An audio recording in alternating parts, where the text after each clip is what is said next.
nísìn ṣẹ́wọ̀n kò orí analysis bàbá náà dẹ̀ tún ṣe bàbá ní bàbá. They purposely attacking Aláàfin of Ọ̀yọ́. Àbáláàfin of Ọ̀yọ́ ṣẹ̀wọ̀n. Àbí ẹgbọ́rọ̀ tí bàbá sọ rí. So will you pay or not? Ẹ̀yin èèyàn wa ìyá wa Lizzy Anjorin ó ti sọ̀rọ̀ nínú fídíò yìí ó àdírẹ́sì bí màmá Esabod ṣe ń bú Aláàfin of Ọ̀yọ́ nígbà náà kò tó kí bàbá tó kú kí bàbá tó jáde láyé kó tó wàjà. Ẹ̀yin èèyàn wa arábìnrin yìí ó tún sọ̀rọ̀ ó fi pẹ̀lú rẹ̀ wípé ó ní òun ti ní oògùn burúkú lọ́wọ́ báyìí ó lóun ló ń sà sí Ìyábọ̀ Òjó tí Ìyábọ̀ Òjó tí ó fi sá lọ sí ibi tí àwọn ọmọ rẹ̀ wà ó náà ló tún sà sí ọba ńlá ó náà ló sà sí màmá Esabod ó náà ló sà sí gbogbo àwọn èèyàn kiri ó náà ti ń tojú bọlé o. Ẹ̀yin èèyàn wa ẹ jẹ́ ká gbọ́ nǹkan tí Lizzy Anjorin tí ó ní láti sọ ẹ jẹ́ ká gbọ́ látẹnu arábìnrin yìí. Will you pay or not? As at then that they were bullying Aláàfin of Ọ̀yọ́, Baba is around 92, 93. And then rí pé Esabod ń ṣe show fún Baba. And everything came from Gistlover Ìyábọ̀ Òjó. Will you pay or not? That was then yo. Èèyàn kan ò lè ṣe nǹkan kan fún mi mọ́ o. Èèyàn kan ò dẹ̀ lè jí mi gbé ègún ní mímọ́ lóògùn burúkú.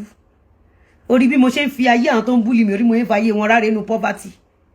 Orí tí mo ṣe fún wọn gbogbo ọmọ yẹn wà yẹn àti fọ́tò ọmọ wọn àtorúkọ wọn ó wà nídìí òṣì Àbádàgìrì.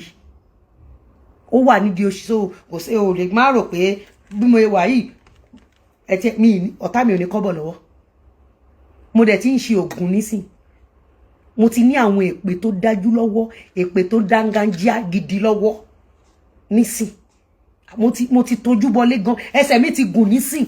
So mi ò fẹ́nu lásán gan ṣépè fún yẹn mọ́. So ẹ má lọ rò pé kìíní kò sẹ́ni tó lè búlì mi mọ́ o. Kò sí mọ́ o. Ayé ìgbà kún sọ fún yín pé ńgbà yẹn àwọn tó sọ pé sanwó ni mò ń try láti analyze fún. Mi ti débí. Mi ti dé section mo máa sì débẹ̀. Ó di yín. So can anybody ma mi ìfẹ́nu lásán gégùn sìn mò ń fi nǹkan sí ẹnu ṣé èpè gidigidi ni mi dẹ̀ fi bò. Yes, mi fi bò.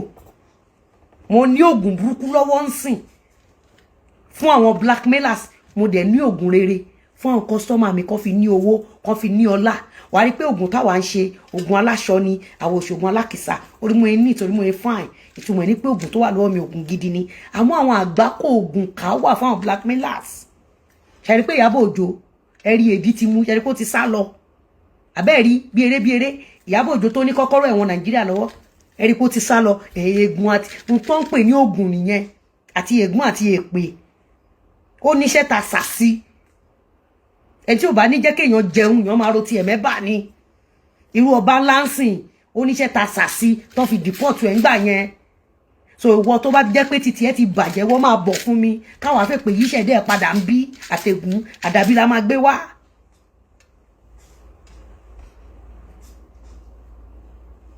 Oògùn burúkú wà ní bẹ́ǹsìn oògùn rédẹ̀ wà yìí tó bá chù sí ni tó bá ralẹ̀ oògùn tó máa fi tètè dolówó ó wà.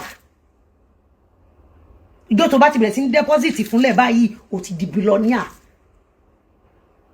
Sẹ̀mọ́ fún sẹ̀mọ́ ní ó wá fún mi èmi náà fẹ́ gún àti èpè sí tẹ̀dẹ́ padà títọ́ mu ẹ ọmọ òjọ́ mọ lọ ẹni yára lògùn gbè ojú wa lè ṣe pa Sam Okposo ẹni tẹ́ ló lóyún fún Sam Okposo a padà rí oyún àtọmọ mọ́ látijọ́ tó Okposo ti bímọ látijọ́ tó Okposo ti kú bẹ́ẹ̀ ṣe jẹ́ kí Okposo commit suicide nìyẹn bẹ́ẹ̀ ṣe jẹ́ kí Mohbad commit suicide nìyẹn you don't understand ọ̀gbọ̀lọ̀ fún ọ̀gbọ̀lọ̀ ni atadíndín fún atadíndín ọbẹ̀ alákàn fún ọbẹ̀ alákàn ni ó ti yé so wá fún mi àti ọ̀hún pẹ̀rí ẹ rí pé èdì ló mú dọ̀kásì mi ò tẹ̀lé wọn àlọ Àbújá fúnra rẹ̀ ló fẹsẹ̀ ara ẹ̀rìn lọ ságbọ́ ti kú yọ̀ lórí sọ́kàwé kí ló lọ ṣe ó lọ ṣẹ̀wọ̀n ègún àti èpè ní àsásí àti èdì.